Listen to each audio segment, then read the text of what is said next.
In this video we're going to be doing something completely new to me, a spot of light drifting and street bashing. Hello there YouTube, and welcome to another instalment of Tepid Wheels RC with me, Dom, as always. Today we're going to look at the first drift vehicle on the channel. It is a new discovery of mine. It's RC drifting. I quite like it, it's good fun. Now let's go and have a look at the truck, the MJX 14301. And there it is, it's a little 1/14 scale, I think it is. Little truck with a roof bar with little lights on it there, headlights on the front, and there are red and blue flashing police style lights in the grille. Personally, I don't run with the lights on. I think they look a bit silly. And we've got roof skids on the top. Trust me, they're useful. The thing's been on its roof more than once. And we've got a little roll cage going on at the back there, which I find extremely useful for when I've got to go and retrieve the truck and pick it up. Those of you who know your RCs will be thinking, that looks a lot like a much more expensive RC drift truck. Yeah, it does. It looks a lot like the Armour Infraction, but I didn't say that. Right, now we've got the truck on the table. We can see we've got a little light bar on the back there, just under the rear spoiler, and brake lights. When the lights are on, of course, the headlights are white, the brake lights and the light bar on the back are red. And as you turn the wheel, both the headlight and the brake light on one side flash. Again, I think the lights are a bit silly, but that's just my opinion. Anyway, let's take off this pickup truck style body and see what's going on underneath.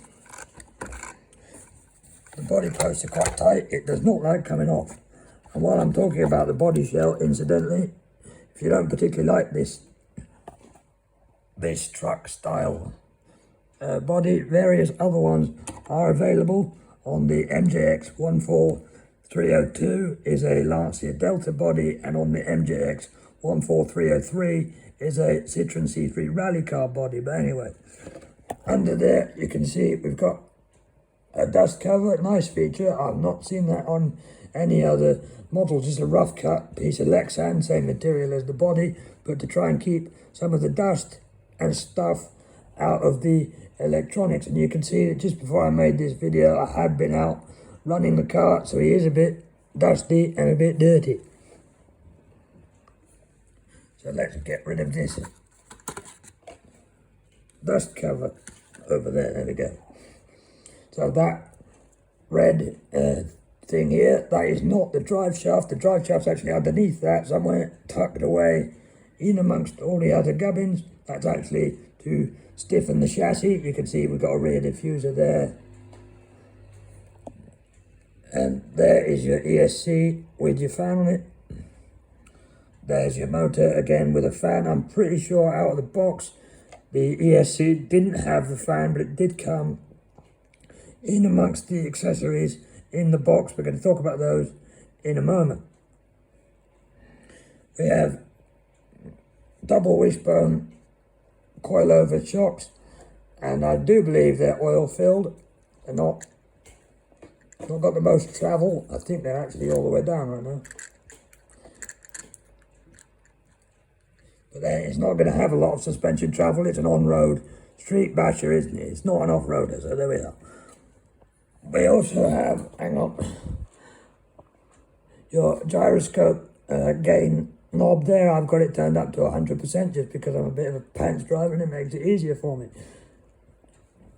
This thing with many wires all poking out of it, that is the world's busiest receiver.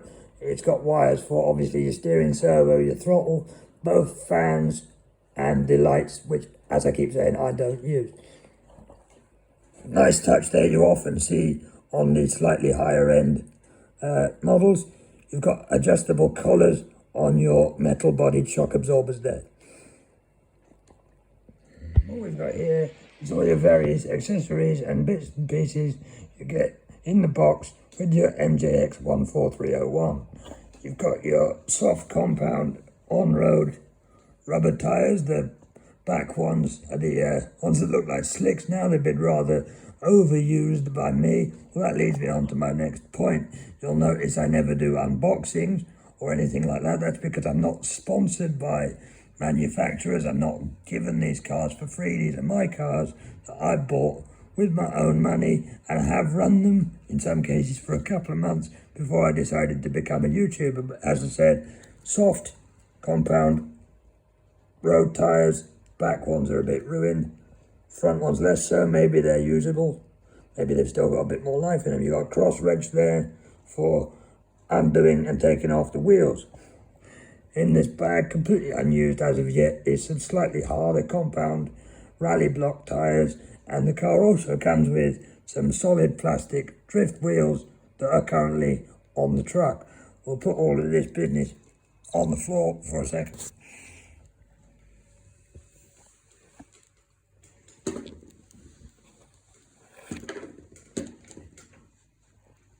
Wheels have rolled about all over the place. That was a bad idea.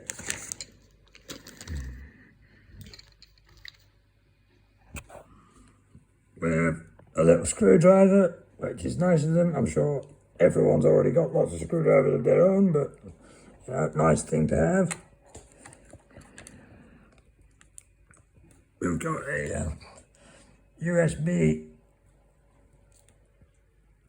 charger that plugs into the balance lead of the battery there.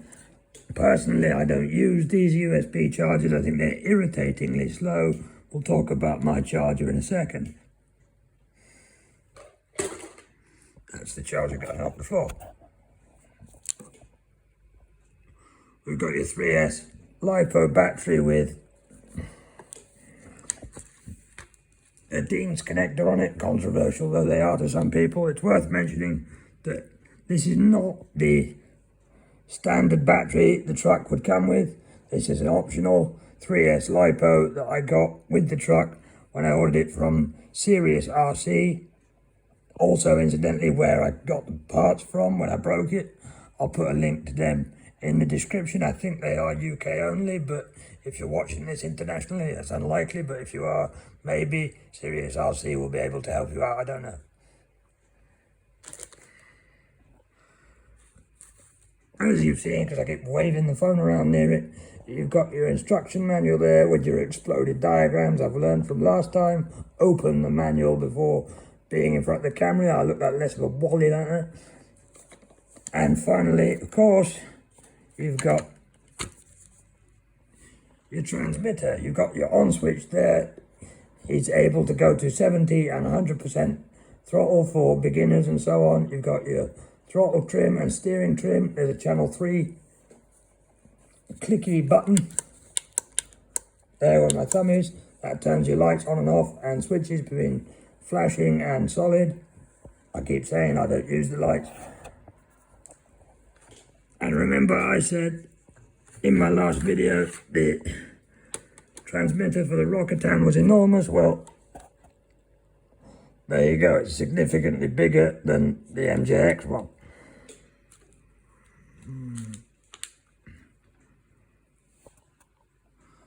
One thing I would like to see on the MJX is a feature that I know is available on some of the higher end power sliding drifting type RCs, and that's the ability to adjust the gain of the gyroscope from the transmitter itself rather than having to get the truck and take the body off and adjust it from under there. As I said, we're now going to talk about this little thing, the LiPo balance charger. I like to use the Sky RC T100. I know it looks like a cross between a jukebox for the borrowers and something you would use to revive Frankenstein's monster, but it's less complicated than it looks. Next up, we're going to do what I'm sure you've all come here to see. I'm going to stop waffling and prattling about stuff.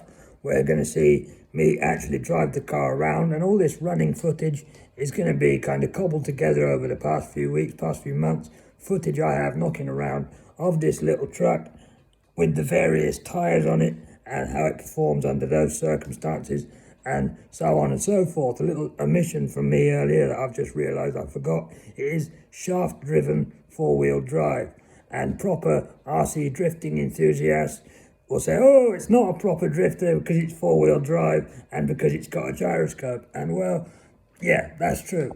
All right, technically it's power sliding because it's four-wheel drive. But if it was a proper rear-wheel drive RC drift car, I wouldn't be able to drive it properly. It would just spin everywhere. That would be no fun. So if you're a novice like me and can't really do RC drifting, buy a four-wheel drive one with a gyroscope in it, and don't listen to anyone who says it's cheating. Here the truck's running on its soft compound road tyres, which do allow it to reach its top speed of approximately 40 miles an hour, but unfortunately do mean it tends to traction roll and fall over if you turn a bit too hard with too much throttle on. Smoking already, smoking in it or not? I can't see it. No, maybe it wasn't. Right, go.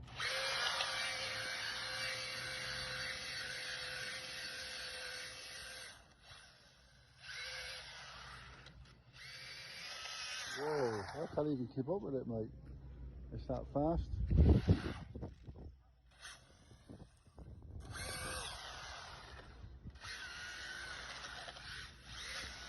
Whoa, that's a beaut, isn't it? Doesn't like going backwards. Doesn't it? Whoa, right. So, locked to 40. How quick does it in 3 seconds? I don't know, but it gets a move. Right, go on then. 3, 2, 1.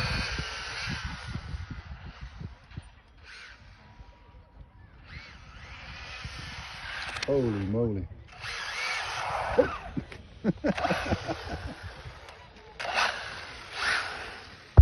I can't keep up with it, mate.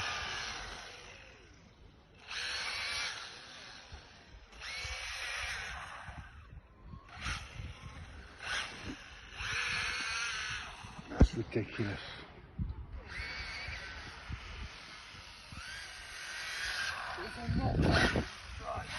Oh, you're doing amazing, mate. You know me, mate. And stuck. That's all right. Good job.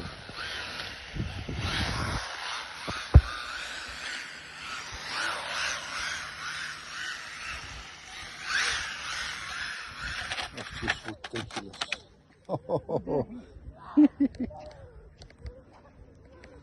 Still going strong. I don't know why this bit's sideways, but blame You're Ricky for 40 miles an hour, that. yeah? Clearly he's a better support worker than he is a cameraman. Right, hang on, is it recording? It's recording. 3, 2, 1, boost. Whoa. That's ridiculous. 40 miles an hour. Whoa. It's on this road, is what it is. Boy racer, eh? Oh, I'll tell you what, mate, you can tell that one over, didn't you? you can tell he's not past his driving task, can you? I don't think I've got the footage from that day where I came within 2 inches of flattening a chihuahua. I think I deleted it. I was a bit upset about it. But the reason I brought that up was because when that happened, the truck did hit a curb and go flying through the air, and I broke a bottom suspension arm doing that.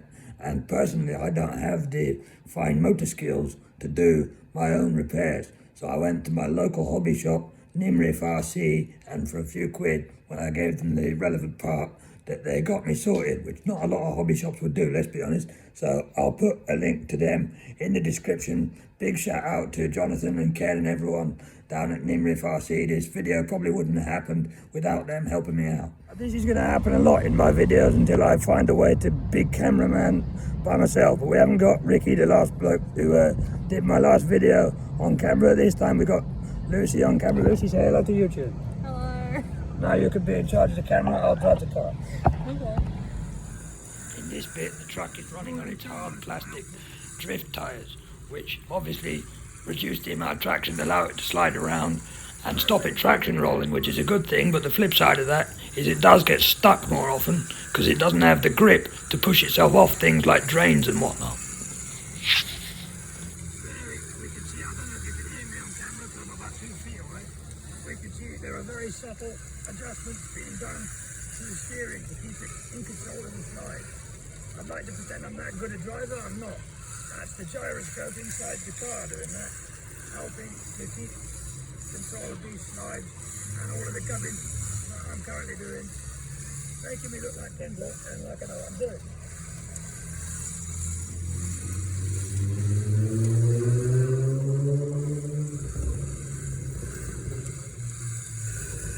I just realised we're only on 70% throttle. I thought it was a bit slow.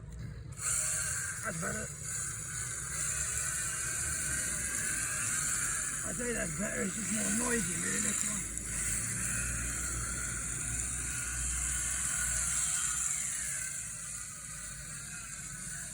Oh, drain. Oh dear.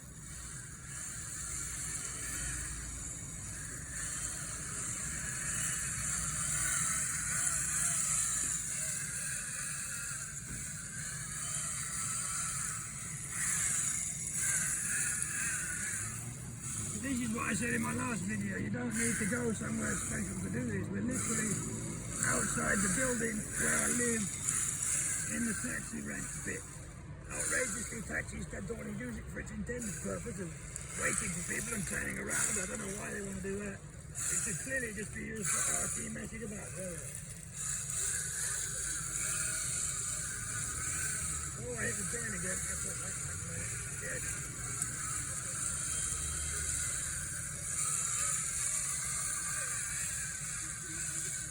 I'm doing this. Didn't want to.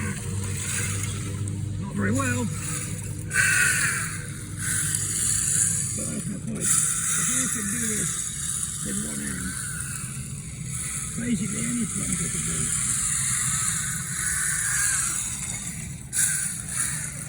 Easy with two hands, I was just demonstrating how easy it is to get this thing to bone up and slide around.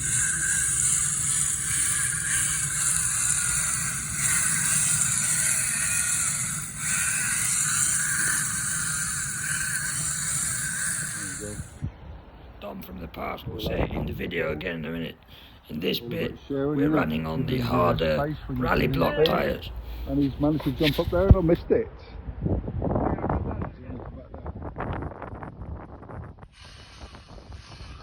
He's done it, he's only done it.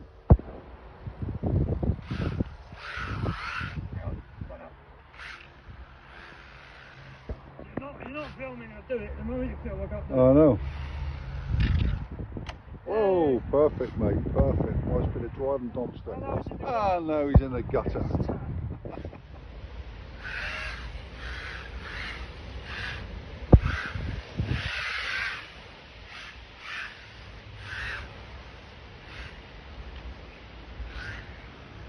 That was close. Nearly went off the end.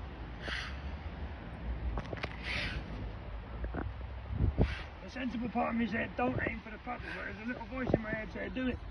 I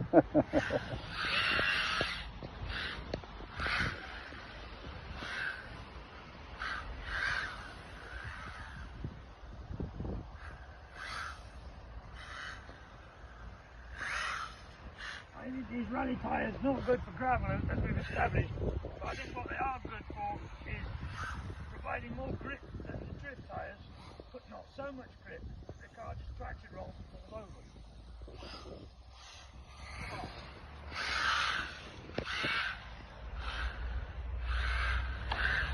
Oh.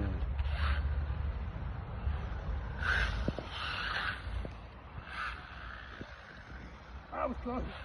We'll say touch wood so far, he's not smashed this one. The other one is going to the car doctor later to get his face fixed. Whoa, whoa, whoa, whoa, whoa, whoa.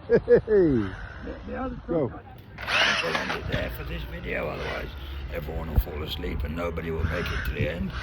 I would like to point out there's a lot less shouting and exclaiming and excitement from me in this, but that's because the car's harder to drive and I'm concentrating more. But anyway, get out there, enjoy RCs, and I'll see you next time here on Tepid Wheels RC.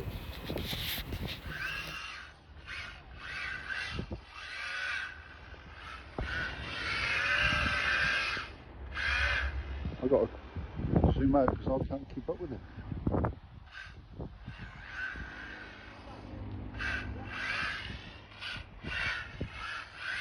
They're currently filming the skateboard park in Plymouth.